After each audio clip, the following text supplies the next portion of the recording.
Hey, what is... My bad, y'all.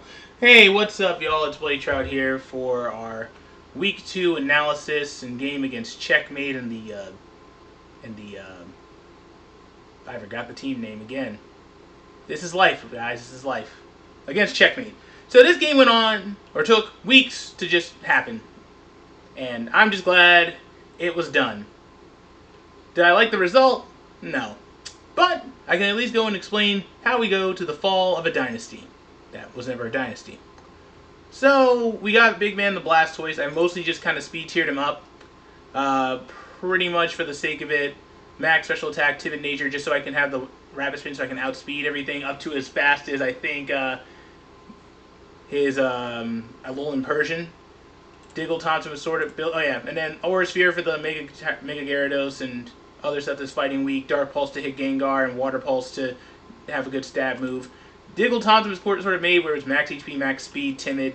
So basically, Nasty Plot, Grass Knot would one shot pretty much all the grass weak threats. So basically, I was going to use Focus Blast at one point, but then I kind of thought to myself, oh, wait a minute, I should probably make something to get rid of Eldegoss. That's why Sledge Wave was here, in case Eldegoss did show up like I anticipated.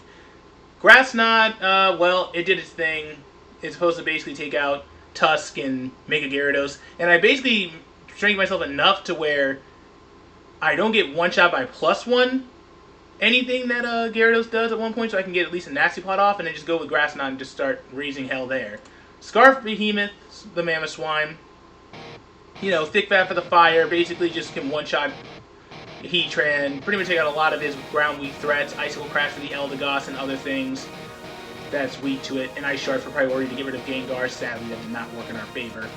And to Nabora the Archaludon. So here's our situation here with Assault Vest, mainly just to take special attacking threats, mostly Heatran. Earthquake so I can hit Heatran for some damage, Body Press if I get any boost there, Electro Shot. There was no point in having this if I had no rain. But in case like I go into a situation where he thinks he's safe and he's going to hit me with something else, but no, he'll just switch into Tusk. So Electro Shot was kind of pointless. And Dragon Pulse, just a nice hard-hitting special attack. You know, typical stuff. And then a Scarf, Zarude, Adamant Nature, with a little bit of bulk to take some hits or so. Power Whip, Close Combat, Knockoff, and U-Turn. Very handy, really good at taking out Gengar speed-wise, because the odds are going to be Scarf. I mean, Scarf or Sash is my only other worry for it. That's all that I think it's good for. And then Babe Magnet, mostly just to take on the special defensive, or the defensively inclined, or I guess offensively inclined, physical threats. Mostly Mega Gyarados. I pretty much just anticipated Mega Gyarados and played as anti-Mega Gyarados as I can, to just take decent hits. With Babe Magnet, Togekiss, you know, Wish Protect, Dazzling Gleam, and Air Slash. So my only fear was that Reuniclus and whatever showed up, I mean, Scizor was never going to come. So when I kind of looked at what he had, I did feel a bit... Let's switch sides, honestly. Can I switch sides? No? Guess not. Turn the volume off on that one. So you got the dark mode automatic right here. Oh, change viewpoint. There we go. So pretty much like turn 1, I went... Pretty much no matter what, I was going to do Zarude for Elite. And I just didn't know what this thing was going to be built as. I'm not really fond of Zapdos. So honestly, go for the U-turn with my best bet and just going into something that's going to be thunderous. I thought I could well take the Hurricane or anything he threw, like Hurricane or Heat Wave if he had it. That still did a lot. So he had to be like max his special attacking. So I went for Nasty Plot because he really can't switch anything. Because I was hoping he'd switch into Great Tusk. But I guess he was very afraid of like Psychic and whatnot, so he just kept staying to this. I didn't know if this was AV or not, but I'm assuming it was for how much damage he took. So in this situation, I'm like, alright, go into Eldegoss. And I'm like, Aura Sphere. Okay, did some good damage, so it's not super specially defensive. So I go into Zarude. As he goes in for Leech Seed, that's not going to do anything. So pretty much it was going pretty good. You know, knock off, get rid of the Yachberry, hits me with Pollen Puff, but we're going to, of course, survive that. And then I'm like, just go for knockoff again. I think what really screwed me here is I should have let Dada alive. Because, I mean, there was no consequence. I could have just switched into Archaludon and just do my thing. And in case he goes into Gengar or anything else, but not even Gengar, he's going to probably go into this, or this, and I would have been fine, realistically. So this is really just a overuse thinking, oh, we're going to totally get the dub in the end.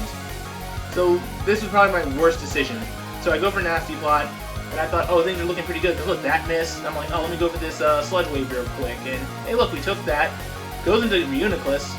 And then, you know, Gold Switch is kind of crazy.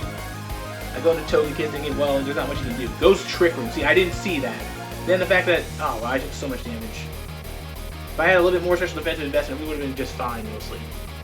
And I think there are a lot of gaffes in me mentally that made me go like, wait, why do we do this, or this?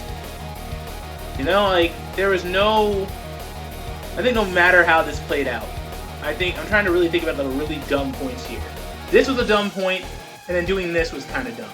Because then it's like, okay, we're in a really good spot, Gengar. So what I should have done was go into Mamoswine out the bat, and then just, well, I mean, I probably was going to lose this thing anyways. So Wishing was okay, I guess. And then Earthquake, Sash, and yeah, Shadow Ball one-shots me. Like, it's so annoying. Then I really think that if we got rid of this, we would have won the game. Because then all he had left was this and this, and honestly, if it missed, I would have at least been able to either really weaken this one or try to take out this one 1-to-1. But then the Focus Blast one-shot me, of course, and it actually hit. What a shock. And we just couldn't do anything. We just got steamrolled. We got swept 5-3 comeback. And that is going to put us at 0-2 minus 5. This sucks, honestly. I'm going to just be honest and straightforward. I mean, Checkmate did a really good job, really great game prep. I think the dumbest part of me was getting rid of Zarude too early, letting it die too early. And that consequence alone just really screwed me. But it's okay, though. I mean, there's still 8 games left, and I'm going to have to just take this loss on the chin again. And, God, how many games have been since I've actually won a PCBL match? It's been like, God, like 8 games. This is 8 straight losses. And we're only into week 3. Only positives I can say out of this one is that, hey, Zarude got a kill. That was cool. Togekiss got a kill. That was cool. And I guess Diggle Thompson got another one. So that was cool. So it's real nice. Real nice. Yep. So thanks for watching. Getting ready for next week against Stromph. And hopefully that doesn't go super bad and we can get a win on the board. See y'all later. Nope, that's not it either.